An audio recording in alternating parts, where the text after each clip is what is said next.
And with the power of social media and technology, we are live. What is going on, everybody? Happy Monday. Sure, it's great to have you with us on Weekly Wisdom. I hope that your week is off to a great start. I'm Zach Pitts alongside, of course, Coach Mike, Coach Kim. We're going to be talking about why 83% of professionals deal with stress. And I just think back to at least when I was a student, when I was a kid, man, I hated Sundays. I remember getting a headache on Sundays because I would think like, oh, did I get like all the projects I was supposed to get done over the weekend completed? And then I would just think about, okay, now I'm going to go back to like a week of like having to listen to a teacher sit in a desk. And I remember being a student and getting stressed out. And here I am, an adult. And man, when Sunday dread, as Coach Mike, typically puts it, he'll talk a little bit more about that. But it sets in for so many of us because you're thinking Saturday, Sunday, I can kick back, but then you're thinking about the overwhelm and all the things that you have waiting for you when you step back into the office. So I'm really excited to talk about this topic today because I've experienced it, and I know everybody who's watching, whether live or the recording, has experienced it as well. Coach Mike, Coach Kim, good afternoon. Hey, Zach, good to be with you, buddy. And yeah, Coach Kim. So this is, I think, the first time Kim has joined us on one of our weekly wisdom. So Kim is a performance coach on our team. She's amazing. Like Zach, came through the program like me. You know, we all came through this program. I was the guinea pig, right? I was the lab rat, trying to figure stuff out. But great to have you, Kim. And Kim will be with us periodically on these and share her brilliance with this work. She lives and breathes this work. And so we're glad to have you. And so Zach, what you say there is so important because most of the people watching this, many of the people, not most of the people, but many of the people watching this had that Sunday afternoon dread, and they're in the middle of their Monday, and it's like chaos. And then they get to Monday, and it's like, and then maybe they find the time to watch this, hopefully, but they experienced that hell yesterday, like a lot of our clients, and like I used to. I used to run to the weekend, and I couldn't wait to get there because then I could shut off for 48 hours and have some fun by ignoring all the stuff. And then Sunday afternoon would hit, and there comes a dread. And unfortunately, what we'll talk about today is really that like 83% of successful professionals and executives are dealing with like excessive worry, chronic stress, overwhelm, fears. And they think it's normal. They think that's exactly what they're supposed to be, like that's the price for success. But it's not, as we'll talk about today briefly. And in fact, it's so destructive that it will literally get them in some area in their life. And I'm not using this as like a fear thing, like, hey, it's going to get you. It got me. And it took my life completely like down the toilet. And because you can't deal with that. It's like, imagine having an engine running on high every day without ever taking the foot off the pedal. That engine's going to blow sooner or later. And when you're dealing with that stress and that worry, and then you're maybe not sleeping at night, or you've got inner turmoil in your stomach and your body, and think about how the emotional connection mind-body works. So there's no disconnect ever. So we'll talk about that today. But if you think like always being in that overactive state of stress, of worry, and feeling it's normal, it's going to get you. It'll get your health. It'll get you in a relationship. It'll get your finances. It'll get your decision-making. And it'll bite you in the butt for sure. And I know that that's part of what you were experiencing when you initially reached out for our program. Yeah, I was a go personality, and Monday through Friday running and gunning into this, especially when I was a morning reporter for a long time. And it was always about who's the first on the scene, who's going to be the first one to break the story, who's the first one that's going to look good on your bad day. And I always would say that that's the one thing about being a news reporter is like you're worried about looking good on someone else's bad day. And so you throw that into the mix, but with all that pressure to be first and be the best. And when the weekends would roll around, I would almost feel guilty of like Saturday, Sunday. Okay. So I'm not supposed to do anything. This is supposed to be the days of relaxing fun. Okay. That's weird. And then on Sunday, it would really set in the afternoon dread because for me, I was a morning reporter. I was waking up at 2:00 in the morning. So my bedtime was like at 6:30. On Sunday. So it's like Sundays became even more stressful because it's like, oh, I got to go to bed early and I got to wake up, before the sun ever comes up. And it was a lot. And the thing is, it's like, that's just my story. People deal with it in their own ways. Well, you think about it, like, what are the traits of a high performer? They were probably a high performer. And when I describe a high performer, folks, it's not somebody who's a billionaire, who's never, who's got the dream, the private plane lifestyle and the freedom and all that stuff. A successful professional executive, a high performer, someone that has constant goals, constant aspirations, always looking to have impact, create, make a difference, have success, financial success, relationship success, family success, raise a family, have kids that are doing well. The what we would call the American dream, right? Right. The 2.3 kids and the great career where they're having fun and making an impact. So what's the trait of a high performer, right? Pressure. They've always been putting themselves under pressure. Maybe their parents put them under pressure. Never an indictment on the parents. Parents love their kids. They want to see them do well, but A is passing, B is fail in school, and or don't make a mistake, don't make me look bad, are afraid. A lot of our high performers are former athletes, and athletes hate to fail, and they hate to fail in front of other people. And then you start getting that judgment loop in your mind, and you start getting the stress and the overwhelm and the pressure not to fail, not to make a mistake, which is going to cripple your decision-making process. So those are the traits. And when you now take that into adulthood, these are folks that are afraid to take a vacation. They can't relax. They feel that if they take a vacation and they go somewhere with their family, they can't be present. Mm-hmm. They can't relax. They can't perform. They're also they feel guilty, like you said it. Like, I'm not supposed to be like relaxed on the weekend. I'm supposed to be thinking about my problems. Mm-hmm. And when they're constantly thinking about their problems, and if they relax about them, they feel they don't care. And that's the exact opposite of the way it's supposed to be, and that's what's doing all the damage. So they're guilty if they have fun. They're guilty if they take time off. They're guilty if they're not stressed or worried about a potential problem or potential client problem or fill in the blank. And now they're literally creating a repetitive loop within their mind to keep giving it more. So that's why the stress expands. And then what do? They find the releases, right? The self-medicating or the distractions, or I got to work out to de-stress. And imagine like all that pressure, all that stuff. Let me go work out real quick.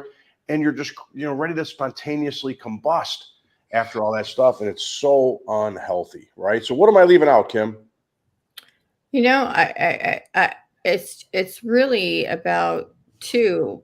I think for, me, I felt like it became part of my identity, which is really horrible because I thought who I was my job, right? If I didn't work hard and if I didn't make a certain amount of money, then I felt inadequate because I was no longer, I set the bar so high when I started making so much money and running around, and working so much that it became part of my identity, and I could never relax and I did have the Sunday dreads because it was, of course, overwhelming and stressful, and it took away my peace. And that's the, when we start to take away our peace and our times that we really should be spending quality time with our family, and we're not really present, that's when it's really getting dangerous. Because and I remember you and I having these conversations about, and trust me, I was the king of self-judgment, but you always felt you had to be perfect, and you also dreaded mistakes that, and I remember telling you, Kim, and now of course you understand this beautifully and lead our clients to this place. But Kim, it's going to work out, and here's why I know that. And look at your history, look at your success rate, look at who you've been. But the mind takes us to these dark places, and you've experienced that, I've experienced it, Zach experiences it. And what people have to understand is you've been on a training course since you were in diapers, and you've been training your mind to perform exactly how it's performing.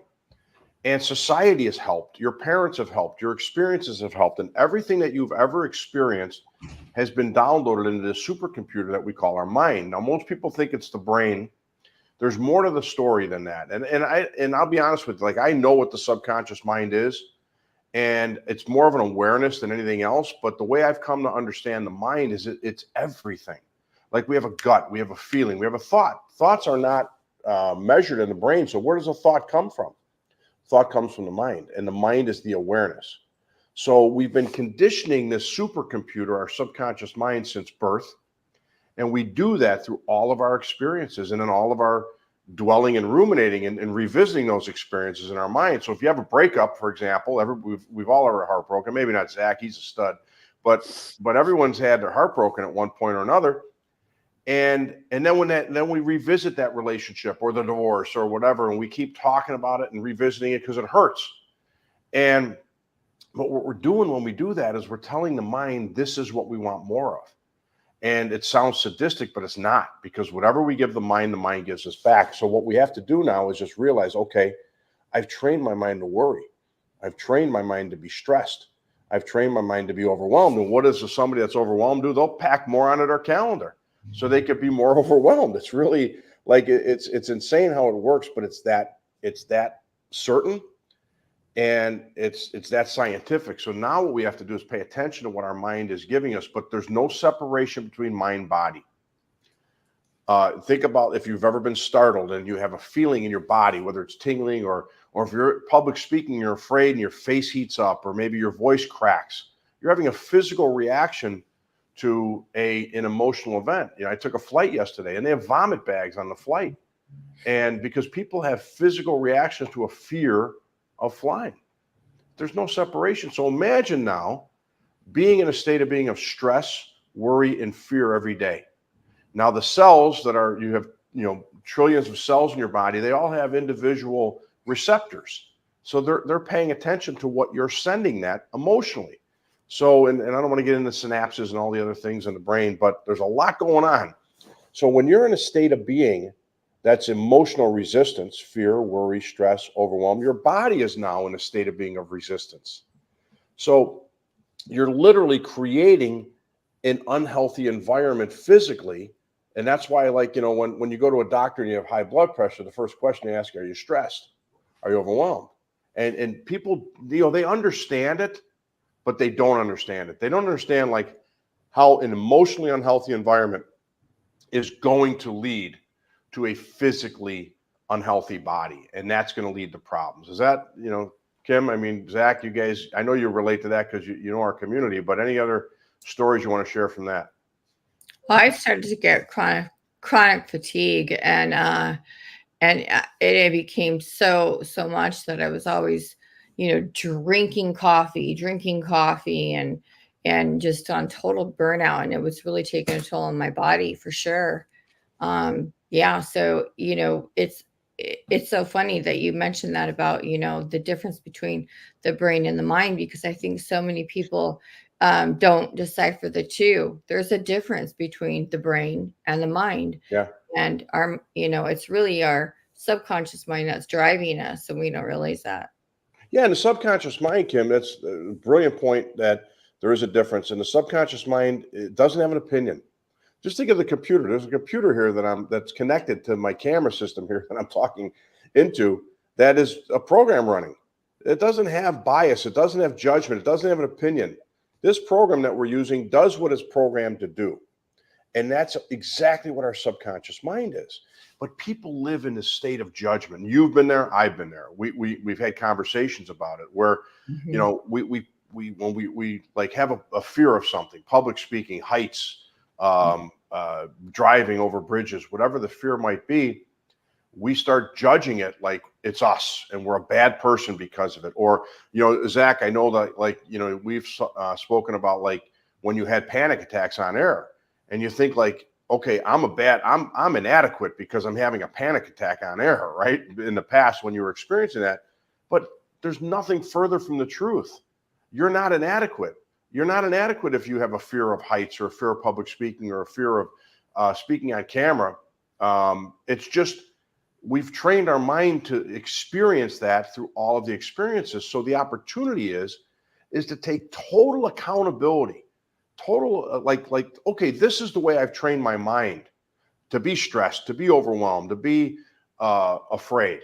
Because how do I know that? Because I have these feelings all the time. I have these thoughts all the time. I'm having these experiences all the time. Now we've got to train the mind to do something else, because if the mind has been trained for fear, and this is why we could tell somebody that, hey, on day one, we're going to get you healthy in 30 to 60 days, and the mind's going to be running beautifully, calm, peaceful, relaxed, creative, excited. And we're going to get you there because we're going to retrain the mind.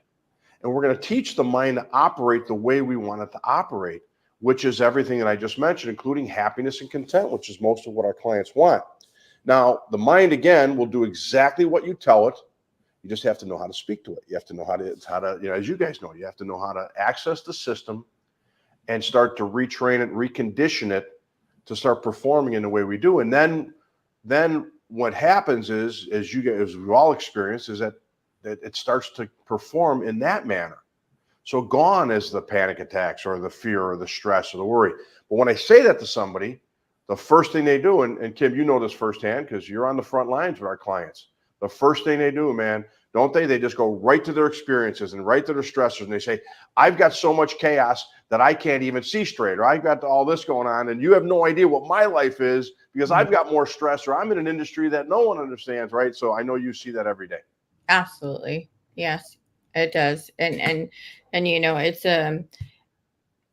it's typical for us to think that, you know, it's outside of us, that the problem is outside of us.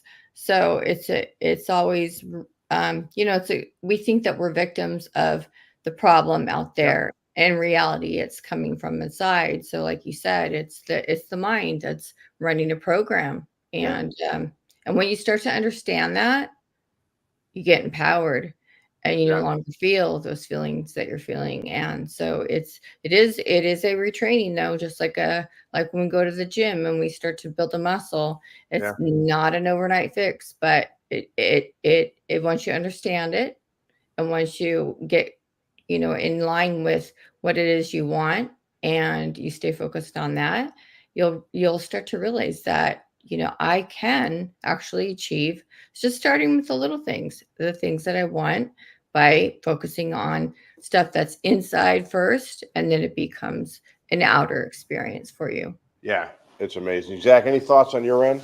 You know, I've had a few different thoughts. Just, you know, as you know, we talk about this work all the time. It's constantly just making me think about my previous experiences to where I'm at right now.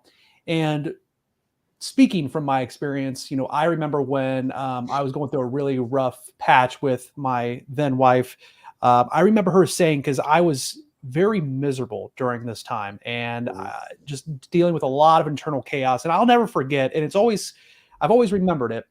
But I remember her saying it something along the lines of, it's almost like you enjoy feeling this way. It's almost like you enjoy feeling miserable. And it's almost like you enjoy talking about the problem. And I've always remembered that. And of course, a lot of it has become more clear since understanding this work. And I don't want to use that analogy or that expression of misery loves company, but it's your comfort level. If you have trained yourself to act, think, and feel this way, stepping outside into a new normal or to a new reality seems difficult. It seems scary. It seems fearful to be able to take that step towards what could ultimately make your life better. Yeah, exactly to that point. You didn't mean to act the way you were acting. It just happens, right? Our behavior, 95% or more of our behavior is determined by our subconscious mind, the way it's been trained. So, like, think about when you've ever been in an argument with somebody and you say something, it's like, oh, instant regret, right? Because you reacted in anger. That's the state of being driving your behavior. Your current state of being is always going to win. And I heard a story yesterday. Now, one of the friendliest guys at our club, my buddies were telling me yesterday, he had a great round going and he melted down the last few holes. And I guess he threw his club and it got stuck in a tree. And I was cracking up. And I said, man, I wish you guys would have caught that on video. But now this is a really calm, friendly guy who just lost it. And I saw him yesterday in the afternoon. And I said, how'd your round go? He goes, I faded away at the end. I had a great round going, frustrating. But he didn't tell me about the club. Someone else told me about the club toss, which I thought was hysterical, because it got stuck in a tree and they had to go get it. But the point is that here's a calm guy, great guy, who just lost it in that state of being, right? And he throws a club, gets stuck in a tree. Funny event, but that's what happens. And he probably, in some way, shape, or form, probably regrets it a little bit, because that's not like normally how they would behave. And if you think about our life, like, we do things like, why would I say that? Why would I do that? Why can't I take action and finish this project? Because the state of being, your internal conditioning, is not in line with you finishing that project or acting the way you want to act. And so in your world, Zach, in that relationship, I know, the backstory to that. And you wanted to be the best version of you, that you're committed to being that person. But if our inner world, our mind isn't dialed into the result we want, it'll never happen. And, Kim knows this firsthand. When we bring somebody into our community, our private community, our clients, the first few weeks are crucial because we've got to get them to do this work. And they're so addicted to their stuff. They're addicted to the drama. They're addicted to the circumstances. And it's a challenge. And Kim and I will message back and forth. Hey, so-and-so is going to be on your schedule, and understand this is where they're at. And they really need help with this and this. And we've got to really get people to retrain that mind. And it's not easy because they keep going back to their circumstances. And I remember telling a client one time, I said, if you ever lift someone out of the pool, you can do it with their help. But I said, but imagine hanging onto the bar and not coming up. I said, I need your help. You've got to bring that body up. I said, you've got to apply what I'm teaching you here. And Kim, I know you can relate to this because if you don't start to change, you're gonna have just a new version of the old you. But Absolutely. The beauty of it is everything can change. That's right. Yeah, I think that's one thing that makes doing this work so different than anything else is because you're coached. That was the main difference. I was such a self-help junkie because I knew I was, I was not feeling good, and so I was, really trying to get better. I mean, it was always something. It was always something that I was trying to do to relieve my symptoms of the way I was feeling, and so then, I came to know that, gosh, well, if this isn't working, where, what am I going to do? And then all of a sudden, I came in, and it was the coaching that I can just really, I really want to drive that into importance because it's the coaching that allows you, because the mind will constantly want to go back to the problem. And so when you get that weekly coaching, or what we have is the Q&As, it constantly keeps you on track. And being coachable, of course, is one of the things that we say makes you successful in this program. So you know it firsthand too. You and I have had those conversations where and what our clients love is they want that accountability. They want to know with certainty, okay, this girl's telling me to do this work, and they know what I need, and I'm going to listen to them. And if I don't, they get a foot up the butt sometimes, our clients. So we call it the tough love call, the tough love boxer message that, hey, you've got to do it.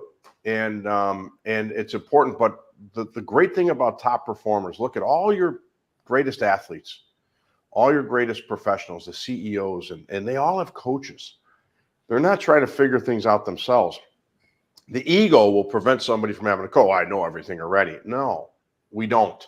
I spend tens of thousands a year on masterminds and things because I need to learn more about my business, about marketing, about life. And it never ends. And so the top performers know that. So what are a couple tools, Kim, Zach, that we could give people to start today? And I would throw the first one out there is just be aware and take total responsibility, total accountability for every single thing that's going on in your mind and in your life. That's a powerful place to be. Now, a lot of people will say that's an indictment.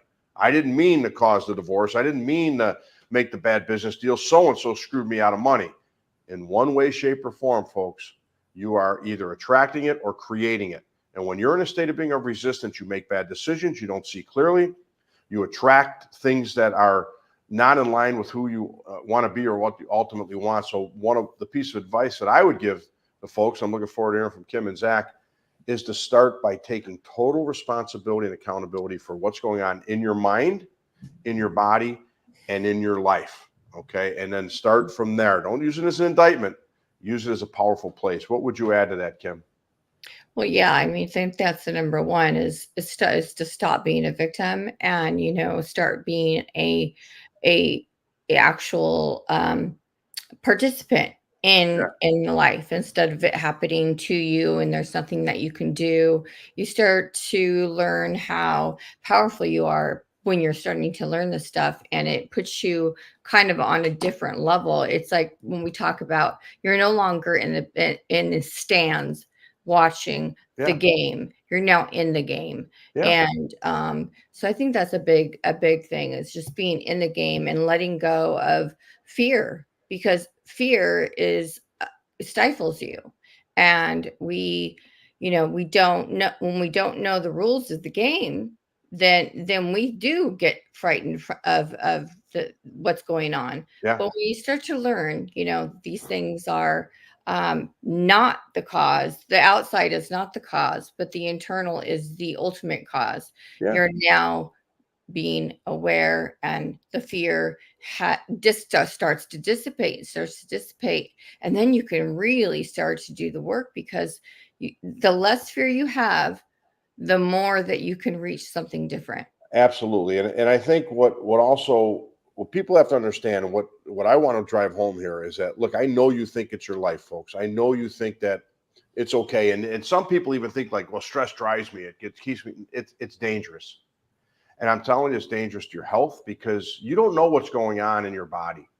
But I can tell you, if you're in an unhealthy place emotionally, you are a magnet. Even pessimism, man. I see so many people that are pessimistic and they're negative and they're dealing with all of these health issues and all. And they have no concept that the one is connected to the other.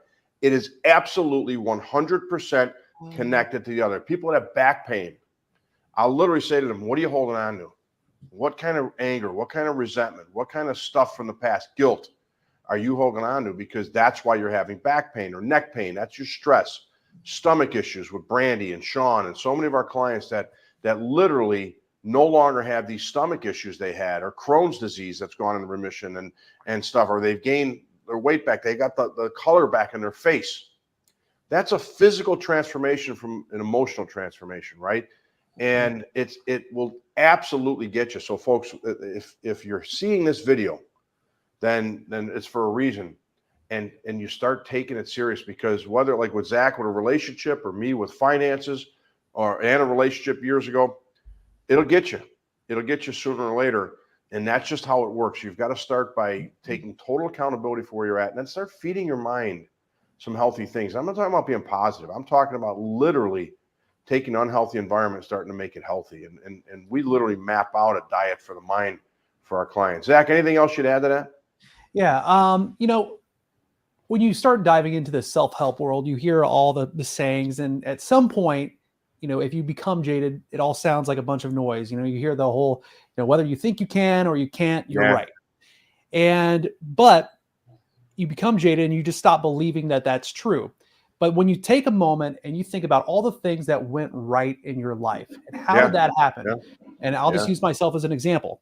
I knew that I was going to host this local lifestyle show in my home city. I knew when it was announced, hey, we're going to have this thing at this TV station, and this is what it's going to be about. I said, I'm going to host that one day.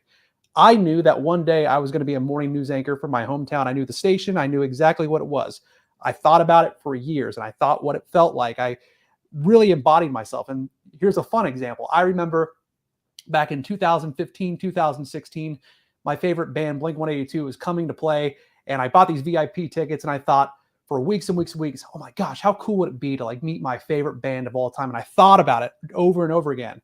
And long story short, went to the show. I got pulled on stage to play all the small things with the band. And when I think about, I have done this before. I knew these things were going to happen. I felt it because my imagination was something else. But on the flip side of that, I also knew that during that time, shortly after that concert, oddly enough, I started really beating myself up, and I really started getting really critical of myself and just all these different things. And I thought, what if I lose it all? What if I'm not, what if I don't have that job that was my dream gig? What if I lose my relationship? What if that? And every one of those things happened. No question. And that's exactly how it works. Yeah. Yeah. And so, which way do you want it? That's right. I think that's the question you have to ask yourself. And you think about that, and it's beautiful points but when the mind is conditioned to be in stress and worry, the point of today's live was it's going to keep you there. And when it keeps you there, it's going to get you. And I had a quick conversation with a dad whose 30-something-year-old son was in chaos, complete anxiety and stress and panic attacks and fear, and went to his partners and said, "Hey, I've got to take a step back from the business, man. I can't even deal." And I absolutely said to Dad, I said, "Well, tell me what else has happened in the last 6 months in his life. I guarantee you, he's attracting circumstances in his life that aren't good." And he said, "How'd you know that?" And I said, "Because I know the way it works." And we're working within a very precise scientific world here. And he goes, sure enough, he had a brand new sports car. He got T-boned. Car was totaled. He's okay. Found a complete underlying damage in his house that it cost him $600,000 to repair. And he's got these issues with his kids. I said, that's how it works. And I said, but the beauty of it is when you get the mind right and you get people dialed in where their mind is creative and clear and happy and content and focused and inspired and motivated every day, now you're your best. You're in the zone every day. And now all of a sudden you start attracting these other things. So again, this is what we do every single day here. But in short, guys, if you can take accountability, take ownership of everything going on in your life, and then start to make sure that you're creating a healthy environment with your mind. And you've got some stuff that you've been hanging on to since you were a kid. We can help you get rid of that. And Zach, I don't know if you drop the information if they want to book a call with the team, but stay connected to this work. Like you said, the self-help industry, positive thinking and distractions and affirmation, all great stuff, but they're Band-Aids on bullet holes, man. You need to change the mind, and then your life will literally change as a result of it. The work's got to start inside. And as you just mentioned, we'll be sure to have our team put the link down, whether it's in the comments, whether you're watching this on YouTube, you're listening to the podcast, you're watching on Facebook, just check down below. Our team will make sure we put a link so you can take that first step towards that life that you truly deserve. And once again, if any of this resonated with you today, maybe you know someone who could utilize this work, please share this with a family or friend on social media. And again, share that link with someone who may need what we're talking about here. Yeah, like, subscribe, all that stuff, right? Because, we talk about mental health. I see these posts online about mental health awareness. Hey, if you know someone struggling, reach out here. If you know someone struggling, get in their face, say, hey, watch this. Coach Mike, Coach Kim, they've got something here for you, man, and watch it. Kim, any closing comments from you? Good to have you here today with us. Yeah, I just want to say that you're not a problem to fix. Okay, I just really want to. I really want to let people know that you are not a problem to fix. You are just certainly experiencing things from your past experiences, and without knowing all of this, you've just been reacting to your external environment, and it's not you. And we can help you to start to recognize who you really are, and then go, and then start to build from there. So yeah, and it's not a dress rehearsal. Let's now. When is now the right time to move forward, right? And that's what I did. That's what Kim did, and that's what Zach did, and everyone in our community, man, they take action, and we get things right. Okay. Yeah. All right, Zach. Thanks, guys. Thanks for being here, Zach. Appreciate you, buddy. Kim, thank you. Appreciate you. Absolutely. And hope people like this. All right, everybody. We'll see you next week right here on Your Weekly Wisdom. Take care.